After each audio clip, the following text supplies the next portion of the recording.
The volcano's eruptions impacted the lives of millions of people. So are you prepared to manage in such a situation, whether you're traveling or whether it's happening in your own backyard? A little advanced planning before a natural or man-made disaster can save your family plenty of distress. Medical educator Dr. Bill Lloyd joins us now from Sacramento. Good to see you. Hi, Frederica. Okay, so if you live in Iceland or maybe even Hawaii, yes, you're going to be concerned about volcanoes, but how realistic is this concern for those who are living in other parts of the continental U.S.? Well, Frederica, we're surrounded by disasters everywhere. As we know, in central Mississippi, they're having a tornado today. There's a long list of problems that could cause your family to be displaced. You know, 75% of U.S. disasters or declared disasters involve severe weather and flooding. But there's other problems as well. In this part of the country, we're concerned about wildfires. They've already had the first earthquake of the year in Southern California. And in 2010, Frederica, there's newer problems to be concerned about. The resurgence of pandemic flu.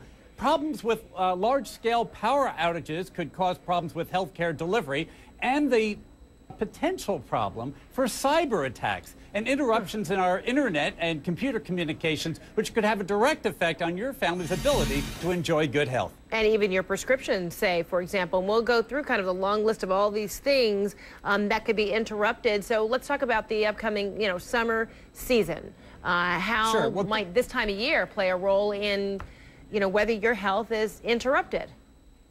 Well, Frederica, aside from seasonal related weather problems, warmer weather also means more people are traveling. So maybe you think you live in the safest part of the world and you don't have a volcano in your backyard. But guess what? You could suffer from the ripple effect, and problems that are far away could still interfere with your family. So you always want to make sure you have an up-to-date list of all the contact information of anyone who's involved in taking care of your family's health. Get yourself hard copies of duplicate prescriptions, medical summaries. If you're far from home, you need to be able to tell your doctors what kinds of health problems that your children and your family members are dealing with. Also, duplicate copies of your insurance or Medicare cards as well. You're going to need them if you're in Europe.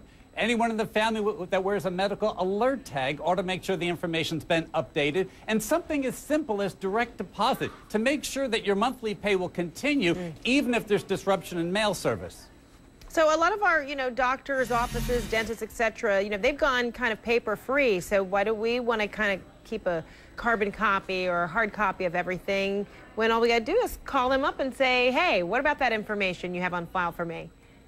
That's a wonderful point. You can't call them up if there's no phone service, and they can't answer if they don't have any electricity, if the computers are down because of perhaps a cyber strike, or again, because of a large-scale electrical shutdown. They may not be able to get you the information you need. So again, the value of having hard copy duplicate prescriptions, copies of your insurance card are going to be useful if you're stranded far away. A real quick example. Earlier this week, we're talking about the ripple effect. I traveled to New York. I had a confirmed reservation with a leading car rental company. I get to the airport, we don't have any cars. No record. What?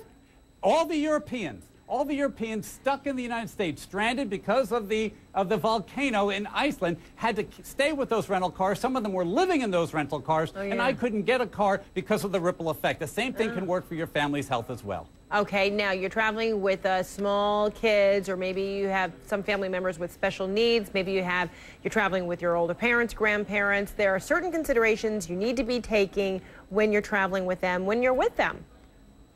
You always have to think about an evacuation plan, so that starts right at home. How can these people get to where they need to be? If there's going to be an evacuation, you're probably going to think about relatives or where you're going to travel to. If someone has a special health need, like hemodialysis, you have to make sure that there's a dialysis center where you're going to go, and that there's also qualified healthcare providers in that new location. You can't think about it the day the trouble comes, like the people in central Mississippi. You have to have a plan so that when you know that you're going to be evacuated, the resources your family need are going to be available. Have a plan just in case something unplanned were to happen. Dr. Bill Lloyd, thanks so much. Good to see you. We'll talk again soon. All right, thanks so much.